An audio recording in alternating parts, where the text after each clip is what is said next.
हमें भागते रहना है मेरे प्रियो। और ऐसा हमें, जब हम मसीह जीवन की यात्रा में हम चल रहे हैं, अगुवा के साथ, कलीसिया के साथ, विश्वासियों के साथ हम चल रहे हैं, तो हमें ऐसा नहीं सोचना है कि वो मुझसे आगे निकल गया, वो मुझसे अच्छा प्रार्थना करता है, वो मुझसे अच्छा गीत गाता है, वो मुझसे अच्छा प्रार्थना करता है, वो मुझसे अच्छा क्या बोलते हैं लीडिंग करता है। कई बार हम कलीसियाओं में इन्हीं चीजों को हम देखते हैं, और ऐसे ही हम भावनाओं को हम कई बार हम लेकर हम चलते हैं। अरे वो फलाना व्यक्ति मुझसे अच्छा प्रार्थना करता है, मेरे से ज्यादा वो प्रार्थना में आगे बढ़ रहा है, मुझसे अच्छा वो फलाना या फलाने बहन या भाई मुझसे अच्छा वो आराधना करती है, लीडिंग करती है, कैसे वो मुझसे आगे बढ़ सकती है, अब मैं कुछ नहीं कर सकता। तो किस ऐसी हम बहुत बार हम क्या है, बहुत सारे ऐसी भावनाओं को लेकर हम चलते रहते हैं। आप भाग नहीं सकते हैं तो कम से कम अपनी अपनी जगह से उठ तो सकते हैं। यदि हम भाग नहीं पा रहे हैं, यदि हम सोचते हैं कि हमसे ज्यादा हमारे कलीसिया के लोग, हमारे मसीह भाई बहन आगे बढ़ रहे हैं, और मैं वहीं का वहीं मैं रुक गया हूं, मैं बैठ गया हूं, तो कम से कम हम भाग नहीं सकते हैं, तो कम से कम हम अपनी जगह से उठ तो सकते हैं। क्योंकि नीति वचन 24 अध्याय 16 पद में इस प्रकार से प्रभु का वचन कहता है, नीति वचन 24 अध्याय 16 पद में इस प्रकार से प्रभु का वचन कहता है, धर्मी चाहे 7 बार भी गिरे तो भी वो उठ खड़ा होता है। हालेलुया। धर्मियों के लिए एक आशा है। प्रभु का वचन कहता है, धर्मी चाहे 7 बार भी गिरे तो भी एक दिन वो क्या होगा, एक दिन वो उठ खड़ा होगा।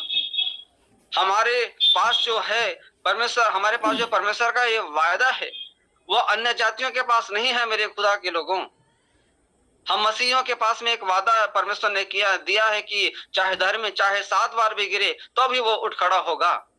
ये वादा, ये परमेश्वर का प्रॉमिस केवल और केवल मसीहियों के पास में है, हमारे पास में है, अन्य जातियों के पास में नहीं है। कितना बड़ा सौभाग्य की बातें हैं।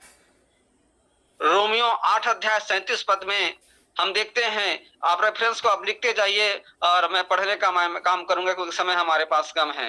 रोमियो 8 अध्याय 37 पद में इस प्रकार से लिखा है, हम जयवंत से भी बढ़कर हैं।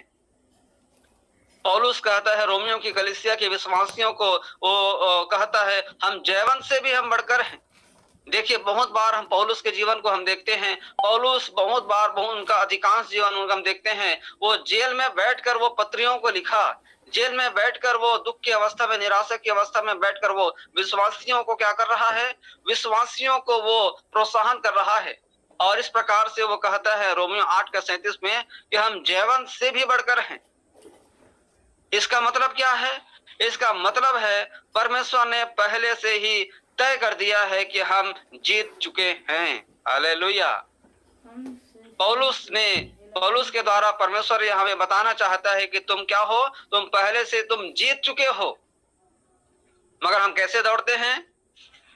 हम पता नहीं मैं जीत पाऊंगा कि नहीं जीत पाऊंगा, एक निराशा के साथ हम मसीह की दौड़ में हम दौड़ते हैं। कभी कभी पता नहीं मेरी प्रार्थना प्रभु सुनेगा कि नहीं सुनेगा, पता नहीं मैं प्रार्थना करूंगा बुखार ठीक होगा कि नहीं होगा, पता नहीं मैं प्रार्थना करूंगा दुष्ट आत्मा निकलेगा कि नहीं निकलेगा, पता नहीं मैं अच्छा से मैं लीड कर पाऊंगा कि नहीं कर पाऊंगा, पता नहीं मैं मसीह जीवन की यात्रा में आगे में बढ़ पाऊंगा कि नहीं बढ़ पाऊंगा। इस प्रकार से हम बातों को लेकर हम मसीह जीवन की यात्रा में हम बढ़ते रहते हैं, दौड़ते रहते हैं, दौड़ते रहते हैं। याद रखिए मेरे प्रिय प्रभु के लोगों, हम परमेश्वर की ओर से पहले से ही विजेता घोषित किए गए हम लोग हैं। प्रभु का वचन हमें बताता है कि तुम जयवंत से भी बढ़कर हो। इसका मतलब है कि हम परमेश्वर की ओर से पहले से ही हम विजेता घोषित किए हुए हम लोग हैं। ये हमें समझना पड़ेगा। खुदा ने हमें पहले से हमें विजय दे चुका है। हम जीते हुए सोच से हम दौड़े, ना कि हारे हुए हम सोच से। बहुत बड़ा हम निराशा से दौड़ते हैं, हम हारे हुए सोच से हम दौड़ते हैं, इसलिए हम अपने जीवन में सक्सेस को, सफलता को, चंगाइयों को, उन्नति को हम देख नहीं पाते हैं। यहाँ पर 25 पद को पढ़िए फिर से, उसी का ये कोई पढ़ने में सहायता करेंगे। पहला कुरिन्थियों 9 अध्याय 25 पद को पढ़िए। हर एक पहलवान सब प्रकार का संयम करता है। वे तो एक मुरझाने वाले मुकुट को पाने के लिए यह सब करते हैं, परंतु हम तो उस मुकुट के लिए करते हैं जो मुरझाने का नहीं।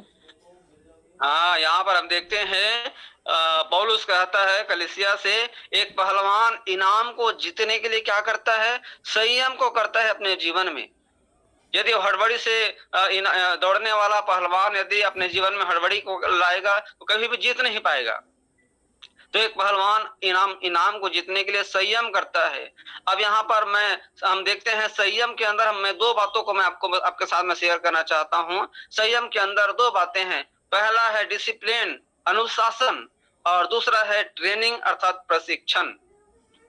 इसका मतलब क्या है? यदि हम एक मसीही हैं तो हमें डिसिप्लिन होने की जरूरत है, क्योंकि मसीह जीवन अनुशासन का जीवन है।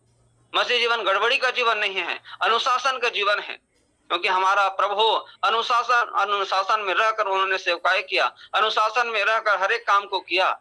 चाहे वो व्यभिचारिणी स्त्री के साथ में संगति करने का, उनके घर में जाने का बात हो, चाहे वो कैसे भी परिस्थिति में क्यों ना हो, प्रभु यीशु मसीह अनुशासन रहकर वो सेवकाई को किया। और ट्रेनिंग की आवश्यकता इसलिए कि क्योंकि बिना ट्रेनिंग का कुछ नहीं हो सकता है। इसलिए हम प्रभु यीशु मसीह को हम देखते हैं, वो प्रभु यीशु मसीह ने अपने चेलों को कहाँ ट्रेनिंग दिया? कहाँ ट्रेनिंग दिया? हम देखते हैं नदियों में, तालाब के पार में, खेती और खार में, जंगल में, पहाड़ में, जहां जहां प्रभु यीशु मसीह अपने चेलों को अपने साथ ले जाता था, वहां पर वो क्या करता था? वो प्रैक्टिकली ट्रेनिंग देता था, थ्योरी नहीं देता था, केवल प्रैक्टिकली ट्रेनिंग देता था, प्रशिक्षण देता था। और प्रशिक्षित होने के कारण से एक बहुत बड़े हम सेवकाई को हम चेलों के जीवन से हम देखते हैं मेरे प्रियो।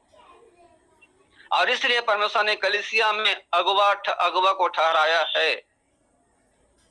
जब तक प्रभु यीशु मसीह दुनिया में था, वो स्वयं अपने चेलों को प्रशिक्षित किया, सिखाया। उसके बाद में हम देखते हैं कलीसियाओं में हम देखते हैं, इसलिए परमेश्वर ने कलीसियाओं में प्रभु के दासों को, प्रभु के अगुवों को प्रभु ने ठहराया है।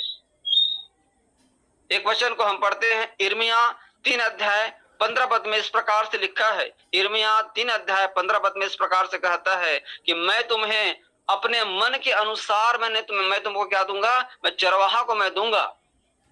सवाल आता है क्यों वो परमेश्वर हमें एक अपने मन के अनुसार वो चरवाहा को, कलीसिया को देगा? क्यों? क्या जरूरत है? बिना चरवाहा का कलीसिया नहीं चल सकता क्या? बिना अगुवा का कलीसिया संचालित नहीं हो सकता क्या? मगर यहाँ पे प्रभु का वचन बताता है यिर्मयाह 3 का 15 में, मैं तुम्हें अपने मन के अनुसार मैं चरवाहे को मैं दूंगा। सवाल आता है क्यों? जवाब इस प्रकार से है, 26 पद को पढ़िए, 1 कुरिन्थियों 9 अध्याय 26 पद को पढ़िए सिस्टर। इसलिए मैं तो इसी रीति से दौड़ता हूँ